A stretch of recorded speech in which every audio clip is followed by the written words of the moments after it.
Dans le cadre du démarrage effectif des activités du nouveau projet Connect for Change C4C, avec les partenaires locaux, un atelier d'apprentissage a été organisé à Ouagadougou. Reparti sur 2 jours de travaux, cet atelier s'est déroulé les 18 et 19 janvier 2012 dans la salle de conférence de l'association Yamoussoukro.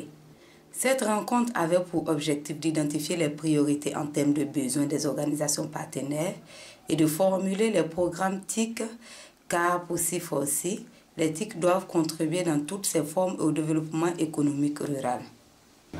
Ici au Burkina, nous travaillons avec des organisations qui travaillent avec des producteurs et des productrices.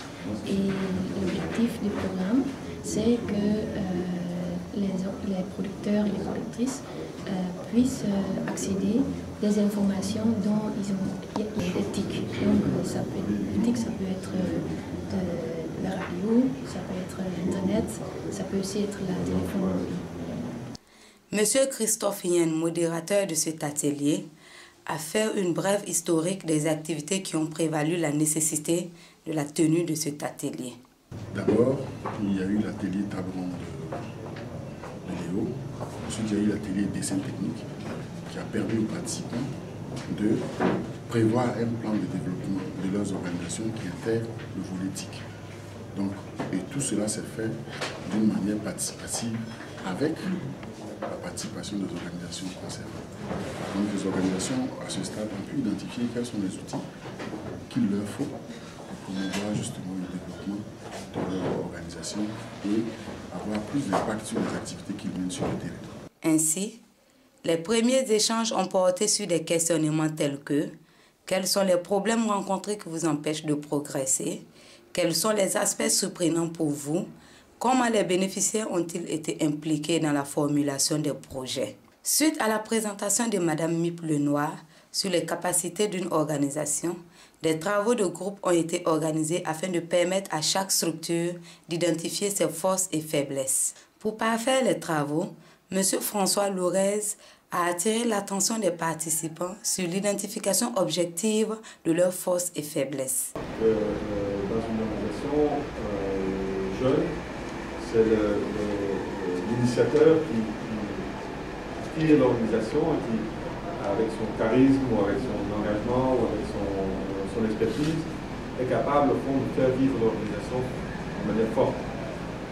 Et ça peut être vu comme une force, mais ça peut aussi être une faiblesse à long terme. Parce que quand cette personne-là se dégage pour une manière, pour une raison ou une autre de l'organisation, ça peut être une maladie, ça peut être un autre choix, ça peut être etc. Soudain, l'organisation se retrouve un peu dépossédée. Et elle l'a vu avec Agali dans le temps, avant même que nous travaillions avec elle, les dames m'ont souvent raconté l'histoire de cette présidente, qui était vraiment une dame très forte, qui avait une grande vision, qui avait vraiment développé l'association à une certaine hauteur et qui avait ouvert beaucoup de portes au niveau des décideurs politiques, etc. Mais au moment où elle est décédée, d'un coup, Agali s'est retrouvé 2 escaliers plus bas, parce que les portes se sont fermées, etc. Et donc, c'est pas pour dire que chez vous, vous n'avez pas beaucoup délégué les choses, mais il faut bien réfléchir. Hein, quand on parle d'une force, on parle d'une faiblesse. Est-ce que c'est véritablement une force? Il y a une faiblesse cachée. Et ça, c'est important d'y réfléchir. Les résultats des travaux ont été partagés avec toute l'Assemblée. La deuxième capacité, c'est la capacité de s'adapter et de se renouveler. Et là, bon, je pense que ça, c'est de notre ressort, parce que ce soit le volet organisationnel, que ce soit... on répond à tout. Si on prend l'exemple de comment on gère nos membres, on a des membres qu'on a pris à l'état zéro, ménagères et autres qui étaient à la maison. On a alphabétisé, on a formé un métier, on les a installés. D'autres, actuellement, elles sont totalement autonomes Et même notre devise, notre objectif, c'est que la femme soit autonome pour scolariser sa fille, pour que les conditions de vie des femmes changent. Pour ce qui est des points faibles, notre grand problème aujourd'hui dans notre fédération, c'est la mobilisation des ressources propres, notamment le non-paiement des cotisations, ça c'est un problème, et également il n'y a pas assez d'activités rémunératrices de revenus, génératrices de revenus pour les membres qui peuvent vraiment, depuis la base, pouvoir cotiser dans leur coopérative et permettre à la coopérative de cotiser à l'union qui doit à son tour cotiser pour la fédération. Donc cela, c'est une grande faiblesse et nous sommes en train de travailler là-dessus. Concernant la capacité de s'adapter et de se renouveler, là, nous avons estimé pouvoir le faire cette fois-ci parce que je pense que Afrique l'a déjà évoqué, notre personnel a besoin d'être recyclé à tout moment parce que l'environnement change, les façons de faire changent également et donc nous avons un besoin permanent de recyclage, pas de formation, et aussi l'adoption de nouvelles méthodes, par exemple dans l'enseignement. Il faut aussi noter que il y a un manque de capitalisation des acquis. Le deuxième point culminant de cet atelier a été l'identification des besoins. L'occasion a, en effet, été offerte aux participants d'identifier les besoins de leurs différentes structures et de mettre en exergue leurs expériences afin d'apporter des réponses aux préoccupations de certains d'entre eux.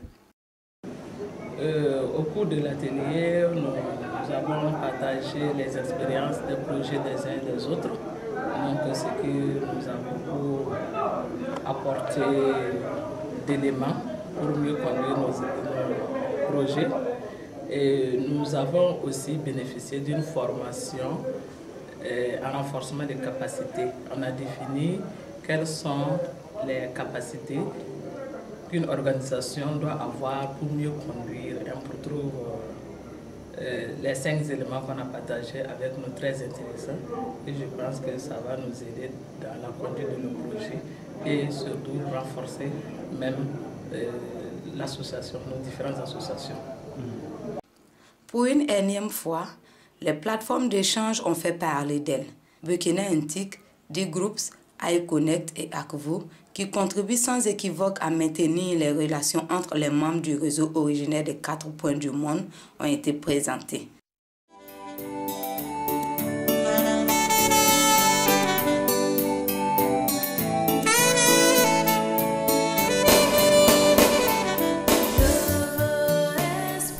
Chaque participant devra continuer la réflexion afin que les actions futures répondent sans faille à leurs besoins du moment exprimé.